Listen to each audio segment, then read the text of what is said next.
Okay, ka-coffee, magandang araw po sa inyo, Luzon, Visayas at Mindanao. Nandito tayo sa event, no? May event kasi si President. So, habang naghihintay tayo, may breaking, actually hindi mo breaking news, no? May bagong impormasyon tayong i-share sa inyo. Kasi kanina madaling araw, may pinapanood akong interview ng abogado ni Digong, no? Diyan sa International Criminal Court. Itong si Attorney Kaufman. At naku po, may napahiya sa interview na yan ni Kaufman. Alam mo kung sino? Ang taklesa at uganting si Harry Roque. Wait lang, papakita ko sa inyo, no? Natatandaan ninyo yung sinasabi ni Harry Roque na posible daw na magsampa ng kaso sa Netherlands. Gagamitin natin yung Dutch laws, ano yung mga nag-i-exist nilang batas dyan, para questionin yung naging pag-aresto kay Digong. Tatandaan nyo yan? Sinasabi ni Roque na parang illegal kasi yung pag-aresto kay Digong. Pero kung magtataka ka, no? Kung illegal yan, hindi sana papahintulutan yan ng the Netherlands government, di ba?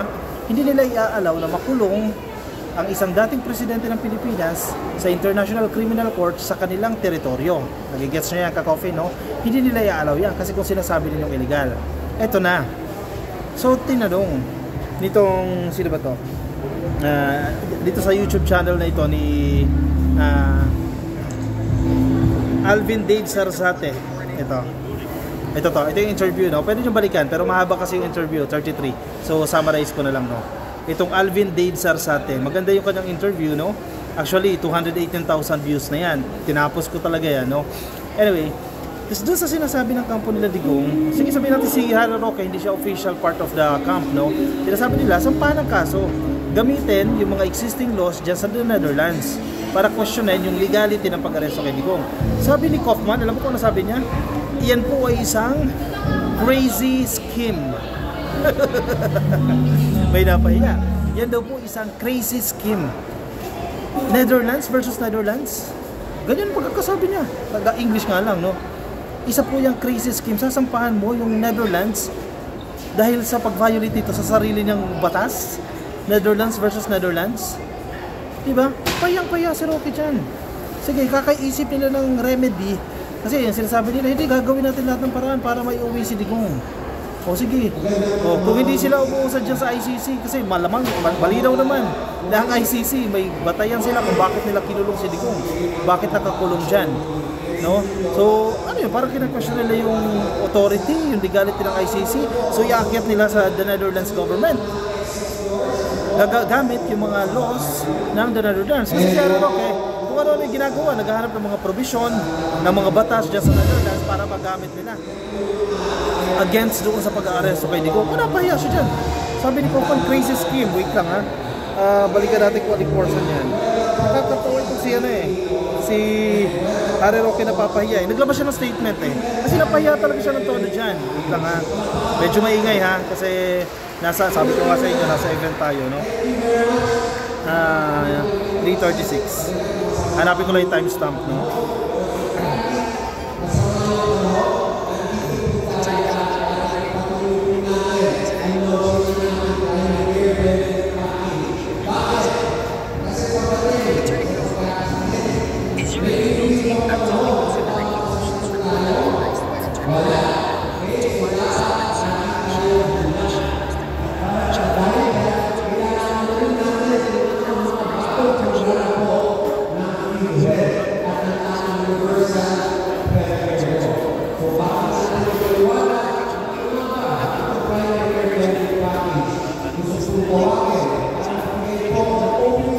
Okay, anyway, medyo maingay kaya hindi niyo maririnig ng maigi, no? So, anyway, that's the point, no? So, kakagawa ng remedyo, kung ano-anong sinasabi ni Harry Roque, ewan ko kung sino nagbubulong sa kanya, feeling ko siya naman yung leader dyan kasi international lawyer, no? Yan ang pinagmamalaki niya. Napapaya sila. Sabihan ka ba naman na crazy scheme yan? Kasi nakakatawa naman, the Netherlands government versus the Netherlands government, ginulo nyo pa yan. Oh, that's the first one, ha? Dito sa na-pick up ko dito sa interview kay Kaufman. Pangalawa, ito, natatandaan ninyo yung mga senador, nagsampa sila ng resolusyon dyan sa Senado. May final silang resolution dyan at ang gusto nila ay agad-agad na i-house arrest itong si Digong. Immediately, no? Tanggalin siya dyan sa International Criminal Court dalhin siya dyan sa The Hague, may embassy, dalhin siya sa embahada natin at pag house arrest na lang. Tatandaan niyo yung resolusyon na yan.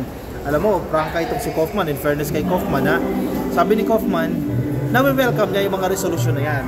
Wini-welcome niya, pero merong existing rules ang International Criminal Court kung paano palalabasin yung isang tao. At yan isang pamamagitan ng interim release. So ang pinupunto dito ni Kaufman, yes, welcome namin yung resolution ninyo, pero hindi natin pwedeng i-insist kung ano man yung resolution na mapapile ninyo dyan sa Senado ng Pilipinas, again, Senado ng Pilipinas yan, na hindi miyembro ng ICC, tapos gagamitin niya yung resolution na yan para palabasin si Digong. Hindi pwede yan. Malinaw na malinaw ang sinasabi ni Kaufman, may sarili kaming batas, may sariling rules ang International Criminal Court kung paano nila at kung bakit nila palalabasin ang isang individual. In this case, si Harry Roque. In this case, ba't naiisip ko si Roque? Dapat kasi nakakulong na yan eh. In this case, si Digong. No, hindi mo basta-basta palalabasin yan.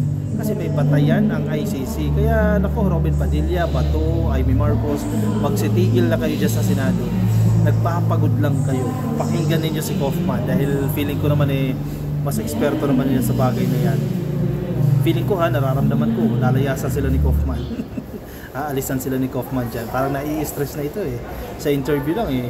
Panoorin ninyo ko Coffee na parang nai-stress na ito dyan eh. Kasi may mga interventions daw na nagiging dahilan ng pagka-delay. Remember, di ba? Nag-request sila na pa-delay yung litigation o yung pagdinig doon sa request nila for interim release. Kasi may mga factors daw na nagpahinto doon sa may mga dokumento silang hinihintay na medyo nabulilyaso yan. Feeling ko yung lugar o yung bansa na kung saan-saan na siya itatago, no? Or magtatago or magstay if ever na mag-grant itong interim release. So, sinek ko si Harry Roque, naglabas siya ng statement, nasaktan siguro si Akla. Nasaktan siya dun sa sinabi ni Kaufman. Sabihan ka ba naman crazy scheme eh, di ba? Nagsalita siya dyan. Mahaba yung sabi niya eh.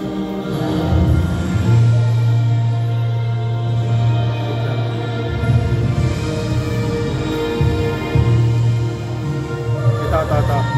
Medyo mahaba yung ano niya. Medyo mahaba yung kanyang statement. Basahin natin. Kasi feeling ko talaga nasaktan siya dyan eh. Pahayag ni Atty. Harry Roque, July 24, 2025. Kami ay umaasa at nananalangin na maiuwi ni Kaufman ng Kaufman Legal Team si Pangulong Rodrigo Duterte sa lalong madaling panahon. So parang ang lumalabas dito, sige na, ipaubayan na namin yan sa'yo, Kaufman, ikaw na bahala. Basta umaasa kami na maiuwi mo si Digong. Kasi naman Akla, huwag ka na mangialam. Hayaan mo si Kaufman, may sariling style yan, di ba? Huwag mong i-apply yung style mo dito sa Pilipinas. Baka kasi kala ni Harry Roque, oy, ganito ako sa Pilipinas, ganito yung style namin, pwede natin i-apply dyan. Hindi pwede. Hayaan mo si Kaufman dyan, huwag ka na mangialam. Tuloy na papahiya ka. Sabihan ka tuloy ng crazy scheme, no? O yan, parang nag-giveaway na, nag-give-in na dyan si Harry Roque. Sabi niya, umaasa na lang daw siya, nananalangin na lang siya na may uuwi na si Kaufman. Samantala po, sabi niya, hindi niya mapigilan ang mga taong naglilingkod at may pinatunayan na katapatan kay PRRD na gamitin ang kanilang mahabang karanasan bilang mga abogado na mag-isip at gumawa ng karagdagang remedyo para sa parehong layunin na maiuwi si Tatay Digong sa Pilipinas. Ayan na. Sige, medyo tiwala siya kay Kaufman. Sa pangalawang paragraph niya, nagmamalaki ito. So, may experience kami as a lawyer, may experience kami. Hindi namin pwede basta-basta tigilan na lang yan. Kailangan namin gawin lahat ng remedyo para maiuwi si Tatay Digong. Yan ang sinasabi niya ngayon. Ako, may halong yabang talaga itong si Roque. Napahiya ka kasi. So, sa madaling sabi, parang pinupoint out niya, hindi nyo kami masisisi. Kasi may experience kami sa batas. At gagawin natin lahat ng remedyo, namin lahat ng remedyo para maiuwi si Digong. Oy, napahiya ka lang kasi sir eh. Oh. Sabi niya, kung mapapansin, halos 130 araw na nakakulong si PRRD. 80 anyos na ang dating Pangulo at patuloy na pangangayayat. Eh, bakit ba nag-delay? Kasalanan nyo rin yan, di ba? Kayo din ang nagka-problema dyan sa delay na yan eh. O ano ba ginawa ni Kaufman? Nag-request na i-delay muna yung yung paglilitis doon sa interim release request nila. Dahil may hinihintay na dokumento. O sino cause of delay? Ayun din yan. Huwag na kayo magsisi. Sabi pa ni Harry Roque, dahil dito hindi kami masisisi na patuloy at mag-iisip ng kahit anong remedyo o lahat ng posibleng legal na pamamaraan para sa agarang magpapalabas kay Tatay Digong sa ICC Detention Facility. Hindi matatawag na kabaliwan ang ideyang inilahad dahil ito ay base sa mga dati ng mga kaso. Ayan ka. Direkta na sila ni Roque. Sinabihan kasi siya ng crazy scheme eh. Sabi na Roque, hindi mo matatawag yan na kabaliwang ideya. Sige, magdebate kayo ni Kaufman, pero I don't think papasa ka dyan kay Kaufman, when it comes to international law. Kasi yung estilo mo dito sa Pilipinas, ako hindi ano ubra dyan kay Kaufman. So, defensive siya dito ha. Defensive siya masyado dito. Sabi niya, hindi matatawag na kabaliwan ang ideyang nailahad dahil ito ay base sa mga dati ng mga kaso. Ini-cite ko pa rin yung mga dating kaso na yan. Feeling ko naman, hindi naman engeng si Kaufman hindi mapansin yan. Tuloy, nasasabihan ka ng crazy scheme eh. Kalukuhan mo talaga eh. Payang-paya kasi siya ng Coffee. Sa totoo lang, si Harry Roque ang pinaka-napahiya doon sa interview na yan kay Kaufman. Dahil siya yung nagpo-push niyan eh. Siya yung nagsasabi niya na magsampa tayo ng kaso sa the Netherlands gamit yung domestic laws. Niloloko mo yung the Netherlands yan. Sabi pa ni Roque, bilang isang Pilipino, dating kasama sa gabinete ni Pangulong Duterte at isang die-hard Duterte supporter o isang die-hard DDS, gagawin ko ang lahat ng paraan at hahanap ng remedy para sa agarang pagpapalabas sa ating minamahal na dating presidente. Wow! Sir, yung kaso mo nga, hindi mo maasikaso eh.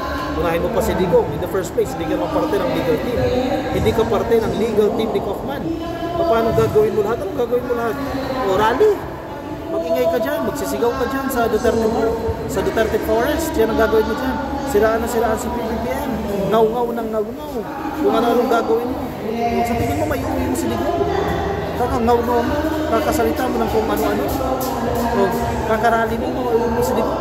Sabi ni Kaufman, merong rules ang International Criminal Court na kinakailangan nilang sundin para palabasin o mailabas ang isang prisoner. In this case, si Digong. Even yung Senado. Senado na yan. Sila Amy Marcos na yan, Robin Padilla, sila Bato de la Rosa na yan. Mga senador na yan, hindi nila mapauwi. Ikaw pa. Imagine na, ikaw pa. Isa ka lang pugante, nagtatago ka sa batas ng Pilipinas, hinahabol ka ng Interpol. Tapos gagawin mo ang lahat. Yabang talaga ni Roque dito. Gagawin niya raw ang lahat, may uwi si Digong. Diyos mio. Ang senador nga na si Amy Marcos, hindi may uwi si Digong eh. Ikaw pa na isang pugante. Sabi niya, bring Duterte home. Free Duterte now. Naku po yung estilo ninyo. Craziness. Hindi mo na masukat itong craziness ni Harry Roque. Nakakatawa ito eh. Kasi mismong Kaufman ba naman ang nagsabi na crazy scheme yan. Naku Roque, tigil mo na yan. Makinig ka kay Kaufman. Baka ikaw yung nakakasira. Baka kasi kung ano itong ina-advise mo dyan eh. O nakakarating kay Kaufman. Baka mapikon si Kaufman. Layasan kayo niyan. Akala ninyo mapipigil nyo sa 150 million naman dyan. Pag napikon yan, layasan kayo niyan. Pakiramdam ko ha, hindi na nagugustuhan ni Kaufman yung nangyayari. Kasi doon sa interview, medyo nagsusungit na nga ito. Nakasimangot na eh. Tapos hindi niya pa siguro first time niya makahawak ng kaso na involving Filipinos, na parang may nag-i-interview daw kasi natala kung sino yung nag-i-interview na yan, medyo nai-stress niya si Kaufman. So, posible, baka layasan na lang kayo yan. Di ba? Ay nako, pahiyang-pahiya kayo ngayon. Sumunod kayo sa batas. Sumunod kayo sa existing rules ng ICC. Huwag yung ano-anong gagawin ninyo. Yung kakarali ninyo, baka nakaka-apekto pa nga yan eh. Pero I don't think na nakaka-apekto, no? Kasi sabi naman ni Kaufman, may existing rules na yan. Wala naman nakalagay doon yung rally, to be fair, no? Wala naman nakalagay doon. So anyway, ayusin ninyo. Ayusin ninyo. Yung kaso ninyo, patibayin ninyo. Napakarami yung pera. Ibuhos siya sa magagaling na abogado. Kung hindi kayo nagagalingan kay Kaufman, kumuha pa kayo ng ibang lawyers para patibayin ninyo yung inyong argument. Ganoon lang yon ka-coffee. Ganoon lang. As simple as that. So, tigilan nyo na si PPP. Wala siyang pinalaman siya. Ayusin ninyo yung kaso ninyo para kung mananalo kayo, hindi paburo sa inyo. Di ba? Huwag na kayong gawa ng kung ano-anong kalukuhan, kung ano-anong issue. Ayusin nyo yung kaso nyo. Hoy, Roque, bawi ka ha. Kaufman 1, Roque 0. Bawi ka kasi tinawag kang crazy scheme. O siya, sige. Anong komento nyo dyan ka-coffee? Comment ang inyong mga opinion, reaction dyan sa comment section, no? Para mababasa po ng iba natin mga ka-coffee. Yung mga nasa Facebook, pasuyin na lang. Baka di pa po kayo naka-like and follow sa ating Facebook page. Pasuyin na lang po. Mga nasa YouTube, click lang po na subscribe. TikTok, click lang po na subscribe. See you ka-coffee in my next video. Maraming salamat po sa inyo. Ingat po kayo. Bye-bye.